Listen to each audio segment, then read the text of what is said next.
పాకిస్తాన్ టెర్రరిస్టులకు ప్రధాని మోదీ వార్నింగ్ తర్వాత చకచక ఏర్పాట్లు జరిగిపోతున్నాయి. త్రివిధ దళాలు రెడీ అవుతున్నాయి. ఆర్డర్స్ రావడమే లేటు రంగంలోకి దిగేందుకు సిద్ధమయ్యాయి. పహల్గాం ఏరియాలో ఇప్పటికే భద్రతా దళాలు టెర్రరిస్టుల కోసం జల్లెడ పడుతున్నాయి. మరోవైపు బోర్డర్లో సైన్యం బిజీగా ఉంది. ఓవైపు ఉగ్రవాదుల ఏరివేతలో ముందుకు వెళ్తూనే కేంద్రం ఆదేశాల కోసం ఎదురు చూస్తోంది. ముఖ్యంగా ఇండియన్ ఎయిర్ ఫోర్స్ రెడీగా ఉంది. కేంద్రం నుంచి సిగ్నల్స్ రాగానే గాల్లోకి ఎగిరేందుకు యుద్ధ విమానాల్ని సిద్ధం చేసింది.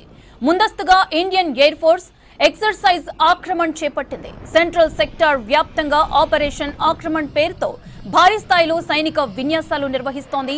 రాఫెల్ జెట్ల సారథ్యంలో ఐఏఎఫ్ తన యుద్ధ విమానాల సామర్థ్యాన్ని ప్రదర్శిస్తోంది. హర్యానాలోని అంబాలా, పశ్చిమ బెంగాల్లోని హజిమారాలో 2 రాఫెల్ స్క్వాడ్రన్లను ఐఏఎఫ్ నిర్వహిస్తోంది.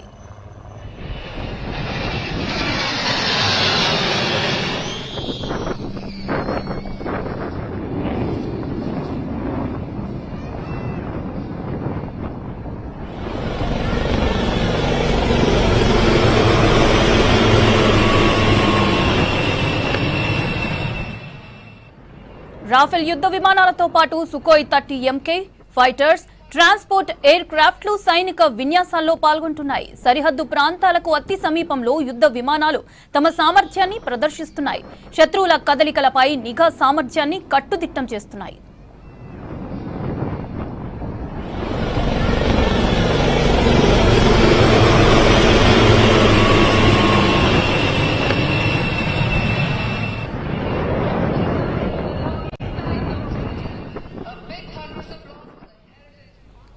రైట్, దీనికి సంబంధించి మరిన్ని డీటెయిల్స్ మదార్ అందిస్తారు. మదార్, ఆపరేషన్ ఆక్రమణ్ కి సంబంధించిన అప్డేట్స్ ఏంటి?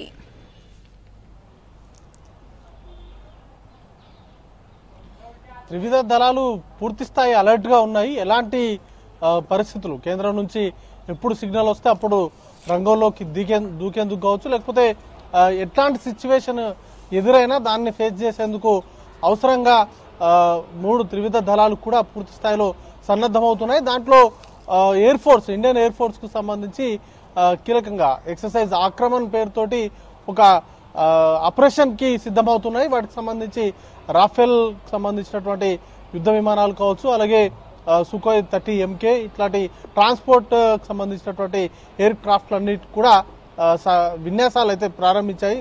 ముఖ్యంగా యుద్ధ కదలికలకు సంబంధించి శత్రు కదలికల పైన పూర్తి స్థాయిలో నిఘానైతే ఉంచాయి. ముఖ్యంగా హర్యానాలోని అంబాలా, అలాగే పశ్చిమ బెంగాల్కు సంబంధించి హషిమారా 2 స్క్వాడ్రాన్లు కూడా పూర్తి స్థాయిలో వీటికి సంబంధించినటువంటి సన్నద్ధతకు సంబంధించినటువంటి పూర్తి స్థాయి వాటికి సంబంధించిన పరీక్షలన్నీ కూడా నిర్వహించుకుంటున్నారు. వాటితో పాటు శత్రు కదలికలకు సంబంధించి సరిహద్దు వెంబడి ముఖ్యంగా జమ్మూ కాశ్మీర్, అలాగే పంజాబ్కు సంబంధించినటువంటి బార్డర్స్ ఉన్నాయి.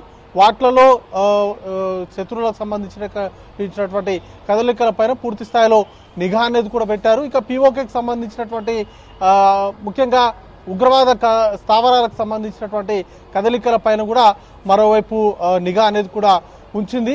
కేంద్ర ప్రభుత్వం నుంచి ఎప్పుడు సిగ్నల్ వస్తే అప్పుడు యుద్ధంలోకి దూకేందుకు రెడీగా ఉన్నామనేటువంటి ఇండికేషన్స్ ని ఇవ్వడంలో భాగంగానే వీటన్నిటికి సంబంధించినటువంటి యుద్ధ విమానాలు, అలాగే సుఖోయ్కి సంబంధించినటువంటి విమానాలు కావచ్చు, మొన్నటి నుండి పహల్గాం ఘటన జరిగిన తర్వాతనే ధృవ హెలికాప్టర్స్ కూడా అక్కడికి పంపించింది.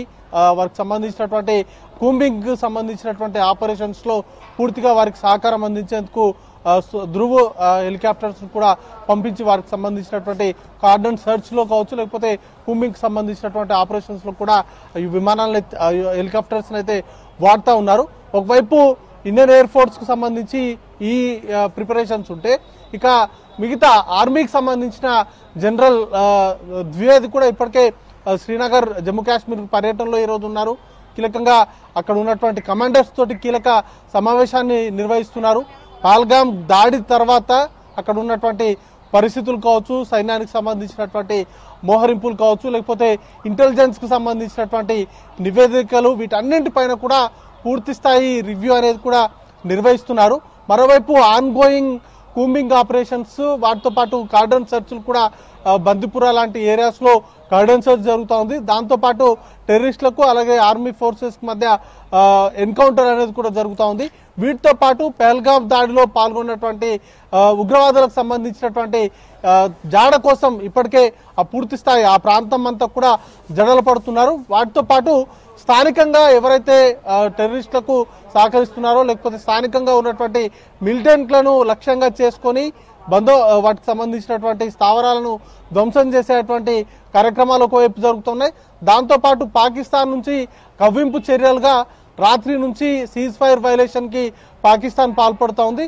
దానికి కౌంటర్ గా ఇప్పటికే భారత సైన్యం ప్రతి కౌంటర్ గా ఇస్తూ ఉన్నారు. వాటితో పాటు ఇటు ఉగ్రవాద స్థావరాలకు సంబంధించినటువంటి కార్డన్ సెర్చ్లు అనేది కూడా నిర్వహిస్తున్నారు. ఇక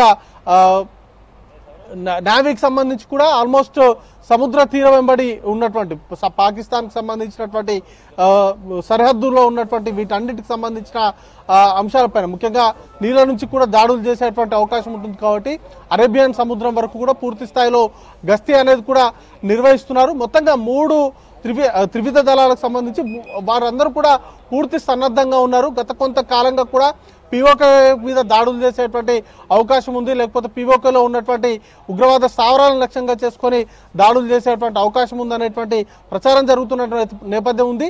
దాంతోపాటు ఇప్పుడు ఈ ఘటన జరిగిన తర్వాత కూడా అత్యంత సీరియస్ గా ఇష్యూను తీసుకున్నారు. భారత ప్రభుత్వం నుంచి దాడికి సంబంధించినటువంటి ఇన్ఫర్మేషన్ లేకపోతే సిగ్నల్స్ వస్తే ఖచ్చితంగా వాటికి సంబంధించినటువంటి ఆపరేషన్స్ చేసేందుకు సిద్ధంగా ఉన్నాయి. గతంలో పుల్వామా దాడి జరిగినప్పుడు కావచ్చు, లేకపోతే అంతకుముందు ఉరి ఘటన జరిగినప్పుడు కావచ్చు, సర్జికల్ స్ట్రైక్స్ అనేది కూడా గతంలో చేసినటువంటి అనుభవాలు కూడా ఉన్నాయి.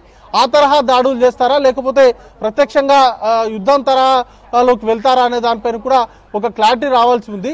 అయితే ఎట్లాంటి సిచ్యువేషన్ వచ్చినా ఎయిర్ స్ట్రైక్స్ సర్జికల్ స్ట్రైక్స్ చేసినా లేకపోతే యుద్ధం తరహా సిచ్యువేషన్ కు దారి తీసినా వాటిని తట్టుకోవడం కాదు, వాటిని ఫేస్ చేసేందుకు అవసరమైనటువంటి అన్ని చర్యల్లో కూడా ఇటు త్రివిధ దళాలు కూడా సిద్ధంగా అవుతున్నాయి. వాటికి సంబంధించినటువంటి రివ్యూ మీటింగ్స్ కావచ్చు, లేకపోతే యుద్ధానికి అవసరమైనటువంటి సామాగ్రిని తరలించడం కావచ్చు, లేకపోతే సెక్యూరిటీ ఫోర్సెస్ ని డిప్లాయ్ చేయడం కావచ్చు, అలాగే అటు పాక్ నుంచి ఏదైనా కౌంటర్ అటాక్స్ వస్తే ఖచ్చితంగా వాటికి కౌంటర్ ఇవ్వడం ఎలా అనే దానిపైన కూడా పూర్తి స్థాయిలో అన్నిటిపైన కూడా నిఘా అనేది ఉంచారు.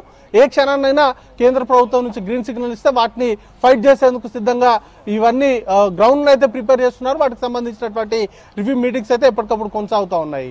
మౌనిత.